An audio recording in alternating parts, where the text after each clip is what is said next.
Have you ever heard about the war between Canada and Denmark? This conflict is better known as the Whiskey War or the Liquor War. However, it cannot be called a war in the traditional sense. Let's find out what happened and why it has such a strange name. The reason for this conflict was this tiny piece of land called Hans Island. It's 1,290 meters long and 1,199 meters wide. This uninhabited island looks more like a rock, but it created a whole history of the world-famous conflict between Canada and Denmark that lasted almost 50 years. Causes of conflict. The first question that might come up is, what do these two countries, about 4,000 kilometers apart, have in common with this island? First, let's have a look at Greenland. Greenland is the largest island in the world, mostly covered by glaciers with the extreme Arctic climate. In 1953, Greenland was redefined as a district of the Kingdom of Denmark, which resulted in the creation of a common border with Canada. And as it turned out, the border passed in the middle of Hans Island. The island is exactly 18 kilometers away from both Canada and Denmark, allowing both countries to claim the land under international law.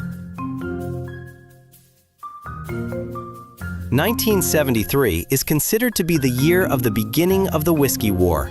Canada and Denmark signed a treaty to demarcate the maritime border between Ellesmere Island and Greenland. The treaty deliberately left the border at Hans Island undefined, as both states claimed Hans Island as part of their territory. In 1984, something interesting happened. The Danish minister for Greenland, Tom Høyem, arrived on the island, planted the national flag, and left a bottle of schnapps along with a message, something similar to, "Welcome to the Danish island." How do you think Canada reacted? Declared war and sent troops? Well, Canadian soldiers visited the island, removed the Denmark flag, planted a Canadian flag, and left a bottle of Canadian whiskey along with a note, "Welcome to Canada." This practice of leaving bottles of liquor next to the flags continued for several decades, with both countries periodically exchanging the bottles and flags as part of a light-hearted tradition. Canadian whiskey, or Danish schnapps, became the symbol of a whiskey war over the island.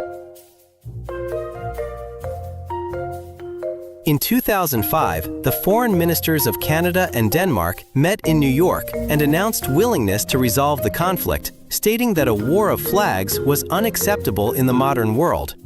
And only in 2022, the turning point was Russia's invasion of Ukraine, thus unleashing the largest war in Europe since World War II.